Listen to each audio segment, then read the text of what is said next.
네, 안녕하세요. 11월 11일 월요일 새벽 기도에 시작하겠습니다. 기도하겠습니다. 은혜로우신 우리 아버지, 또 어제 복된 주일을 또 지나게 하시고 기쁨으로 새 하루를 맞이했습니다. 오늘 하루도 하나님께 온전히 영광을 돌립니다. 가고 오는 길을 지키시고 나를 통하여 하나님의 영광이 드러나고 많은 사람들에게 복음을 전해서 구원에 이르게 하시고 참으로 우리의 관계된 모든 것들을 온전케 하시고 연약한 성도들 주의 능력의 손으로 친히 역사해 주시사 깨끗이 나음을 얻게 하시고 이 땅에 생명 주시는 그 순간까지 건강하게 살게 하시고 세계 만방에서 복음을 전하고 있는 모든 선교사님들 오늘도 은혜의 창중에 붙잡아 주시며 귀한 사역을 감당케 하시며 이번에 새로 뽑힌 미국의 대통령 또 트럼프 대통령과 우리 모든 상하 의원들과 공무원들이 정말 나라를 사랑하는 마음으로 이 일을 감당할 수 있도록 은혜 베풀어 주시기를 원합니다. 오늘 하루도 주님 앞에 의탁하며 예수님의 이름으로 기도드립니다. 아멘. 네, 찬송가 428장 부르겠습니다. 내 영혼의 햇빛 비치니. 예전 찬송가 488장입니다. 428장. 내 영혼의 햇빛 비치니 주 영광 찬란해.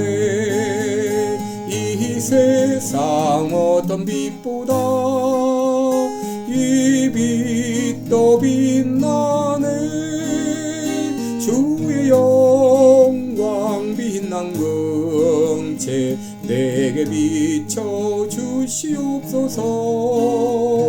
그 밝은 얼굴 배울 때 나의 영혼 기쁘다. 내 영혼의 봄날 있으니 주 찬양합니다. 주 귀를 기울이시사 다 듣고 계시네. 주의 영광 빛난 광채 내게 비춰 주시옵소서. 그 밝은 얼굴 배울 때 나의 영혼 기쁘다. 내 영혼의 봄날 되어서 주 함께 하실 때 그 평화 내게 깃들고 주의 꽃 피네. 주의 영광 빛난 광채 내게 비춰 주시옵소서. 그 밝은 얼굴 배울 때 나의 영혼 기쁘다. 내 영혼에 희락이 있고 큰 소망 넘치네. 주 예수 복을 주시고 또 내려주시네. 주의 영광 빛난 광채 내게 비춰 주시옵소서. 그 밝은 얼굴 배울 때 나의 영혼 기쁘다. 아멘. 네, 우리 오늘은 시편 67편을 보겠습니다. 시편 67편 1절로 7절까지 봉독하도록 하겠습니다.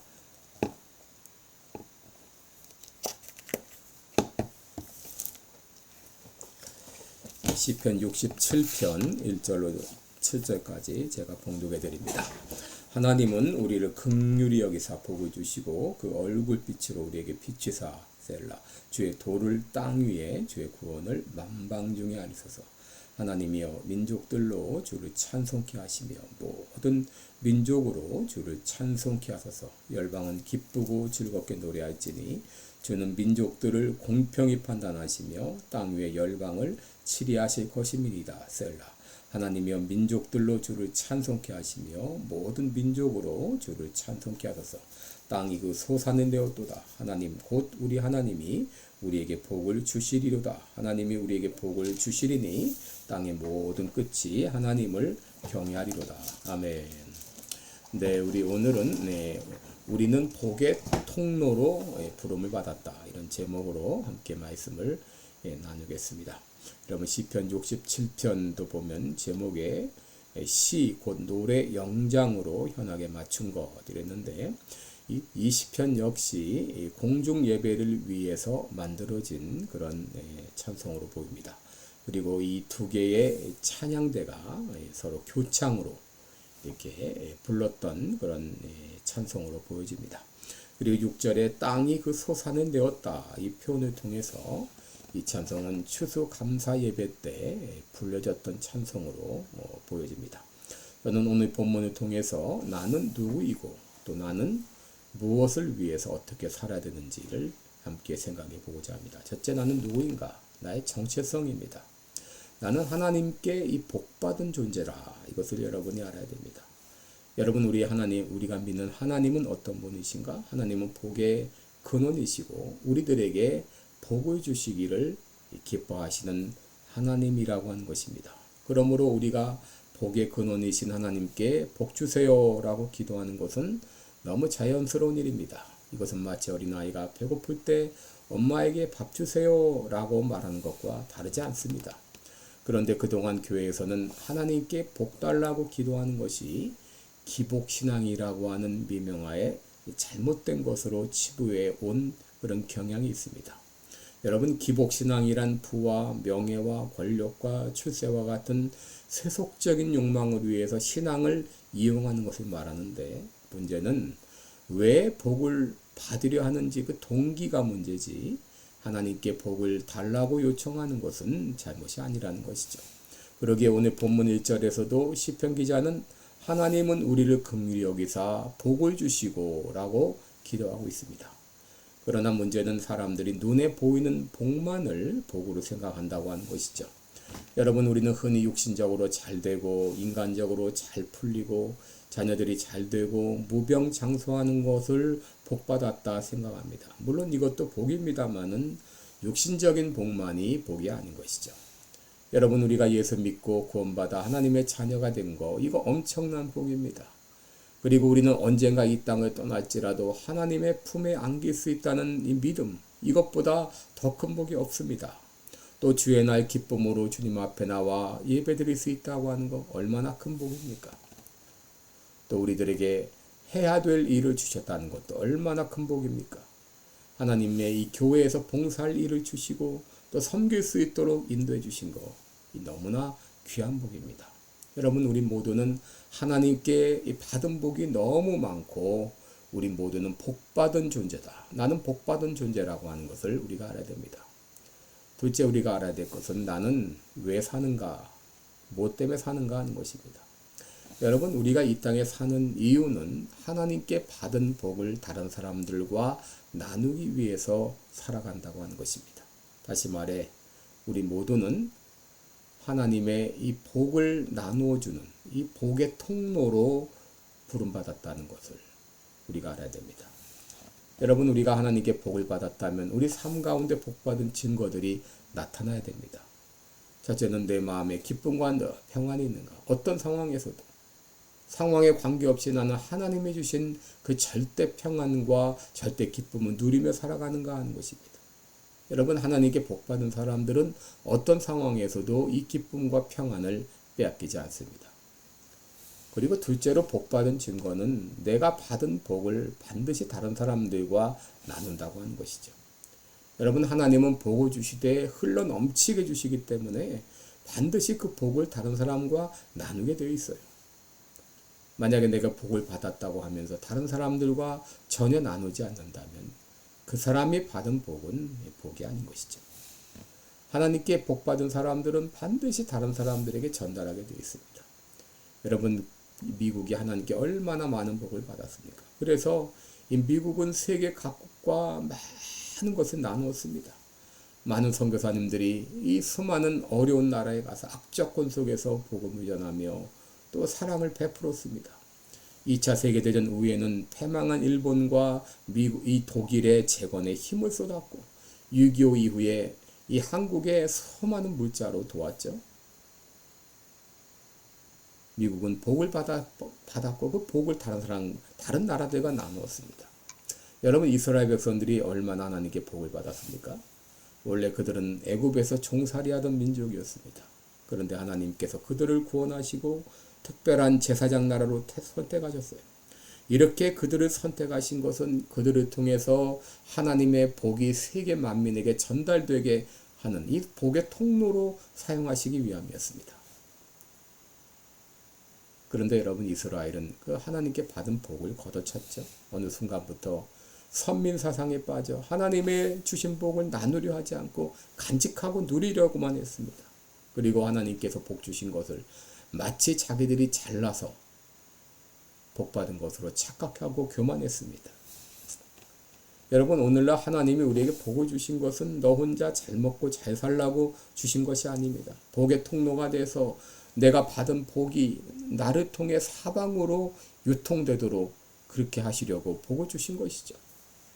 여러분, 왜 하나님께서 교회를 세우셨습니까? 교회를 통해서 하나님의 복이 천지사방으로 흩어지고 흘러가게 하시고자 교회를 세우신 것이죠. 여러분, 이스라엘이 이런 엄청난 복을 받고도 이 복의 통로로서의 사명을 다하지 못했을 때 하나님께서는 그들을 징계하셨습니다. 본문 1절에 보시면 하나님은 우리를 긍휼히 여기시고 복을 주시고 그 얼굴빛을 우리에게 비치사라고 기도한 것으로 보아서 그들은 매우 어려운 상황에 있었던 것으로 짐작해 볼 수 있습니다. 전쟁의 어려움을 겪었던지 아니면 심한 기근이 임했던지 그들은 자기의 사명을 다하지 못함으로 하나님의 징계를 받았어요. 여러분, 하나님께서는 하나님의 백성이 하나님의 백성답게 살지 못할 때 그들을 징계하십니다. 히브리서 12장 6절에 주께서 그 사랑하시는 자를 징계하시고 그의 받으시는 아들마다 채찍질 하시느니라 그랬습니다. 여러분, 때로 우리가 살면서 어려움을 당하는 경우 하나님의 징계일 수 있습니다. 그것은 바로 교만하지 말라는 하나님의 사인입니다. 너의 사명을 잊지 말고 다하라는 하나님의 음성입니다. 이렇게 하나님의 징계를 받을 때 우리가 해야 될 일이 있죠. 바로 하나님께 기도하는 것인데 어떻게 기도하는가? 주님, 나를 긍휼히 여겨주옵소서. 주여, 우리를 긍휼히 여겨주옵소서. 주여, 얼굴빛을 우리에게 비춰주옵소서. 우리를 외면하지 말아주옵소서. 여러분, 우리는 그렇게 기도해야 됩니다. 여러분, 우리가 심한 고통을 당할 때는 어떤 느낌을 받습니까? 마치 하나님께서 나를 외면하시는 것 같다. 나로부터 얼굴을 돌린 것 같은 그런 때가 있어요. 우리 하나님께서는 한 번 예수님을 외면하셨죠. 십자가상에서. 예수님은 이렇게 기도하셨습니다. 나의 하나님, 어찌하여 나를 버리셨나이까? 엘리 엘리 라마 사박다니. 여러분, 예수님께서는 우리의 죄를 대신 짊어지시기 위해서 하나님으로부터 저주를 받으시고 외면당하신 것이죠.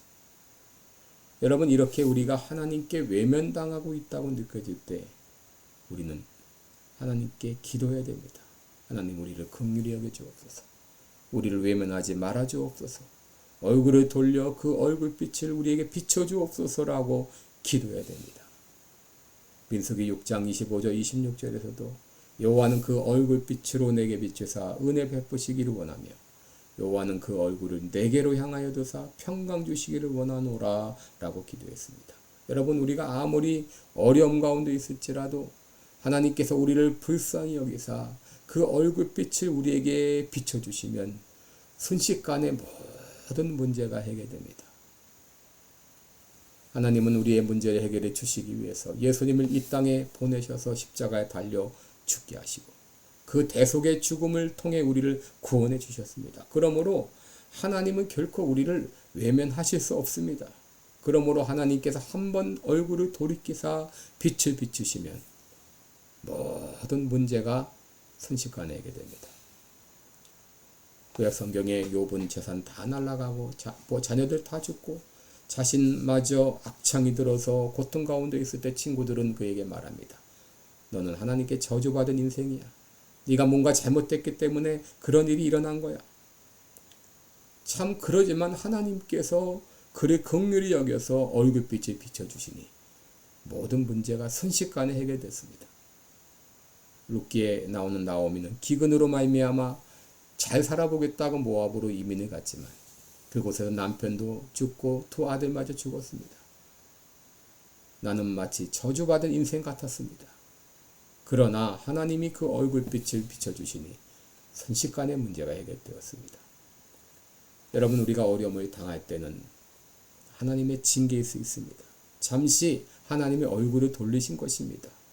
이럴 때 주님 나를 긍휼히 여겨 주옵소서. 주의 얼굴을 내게 돌려 주옵소서. 나를 외면하지 말아 주옵소서라고 기도할 때 주님은 우리에게 얼굴빛을 비춰주셔서 모든 문제가 해결되게 됩니다. 하나님이 한 번 얼굴을 돌리시면 슬픔이 변해 기쁨이 되고 또 근심이 변해 찬송이 되고 끊어졌던 관계가 회복되고 모든 문제가 해결되는 것이죠. 여러분, 왜 우리가 하나님께 복을 달라고 기도합니까? 이것은 나 혼자 잘 먹고 잘 살려고 하는 것이 아니라 하나님이 주신 사명, 이 복의 통로로서의 사명을 잘 감당하기 위해서입니다. 이 사명을 다하지 못해 하나님께 징계를 받았는데 하나님이 다시 한번 기회를 주시면 이 사명 잘 감당하겠습니다.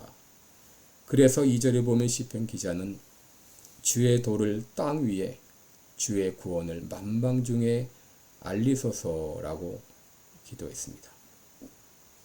여러분, 이렇게 기도했을 때 그에게 어떤 일이 일어났나요? 6절에 보면 땅이 그 소산을 내었도다라고 했습니다. 풍요로운 소출이 이루어졌습니다. 또 7절에 보시면 하나님이 우리에게 복을 주시리니 땅의 모든 끝이 하나님을 경외하리로다. 그가 이 복의 하나님의 복의 통로 역할을 잘 감당함으로 모든 민족이 주님 앞에 돌아오고 모든 민족이 하나님을 경외하며 주를 찬송하는 역사가 있을 것을 믿음으로 바라본 것이죠. 여러분, 복은 흘러 넘치게 되어 있습니다. 복은 흘러 넘쳐 다른 사람들에게 유익을 주고 전달이 되게 되어 있습니다. 복음도 마찬가지입니다. 내가 복음을 통해 구원받고 구원의 기쁨과 감격을 경험했다면 그 복음은 반드시 다른 사람들에게 전달되게 되어 있습니다. 그러므로 여러분, 오늘 이 아침 이렇게 기도하시기 바랍니다. 주님, 나에게 복을 주옵소서. 우리 교회에 복을 주옵소서. 우리나라에 복을 주옵소서. 그리하여 그 복이 천지 사방으로 흘러넘쳐 세상 모든 민족이 하나님을 경외하고 찬송하게 될 그날을 허락하여 주옵소서. 그리고 내가, 우리 교회가, 우리 나라가 이 복의 통로로서의 역할을 잘 감당하게 하옵소서. 오늘 이 아침에 기도하시기 바랍니다. 기도하겠습니다. 은혜로우신 우리 아버지, 나에게 복을 주신 것을 감사합니다. 예수 믿게 하시고 생명 주시고 건강 주시고 또 나에게 사명 주시고 이 귀한 일을 감당할 수 있도록 은혜 주신 거 감사합니다. 하오나 때로 내가 복의 통로라는 것을 잊어버리고 그 복을 나 혼자만 누리고 간직하려고 할 때 하나님 우리에게 징계하십니다. 그때 우리는 주님, 나를 긍휼히 여겨 주옵소서. 주님이여, 나를 불쌍히 여기시고 나를 외면하지 마시고 얼굴을 돌이켜 나를 바라봐 주옵소서. 주께서 나에게 이 빛을 비춰주실 때 내 막혔던 모든 문제가 해결될 줄 믿습니다. 아버지, 이제 살아가는 동안 내가 하나님의 복의 통로로 부름받았다는 것을 알고 그 사명 잊지 말고 감당케 도와 주옵소서. 오늘 하루도 주님 앞에 의탁하며 예수님의 이름으로 기도합니다. 아멘. 네, 여러분, 오늘도 복된 하루 되시기 바랍니다. 여러분 사랑하고 축복합니다. 고맙습니다.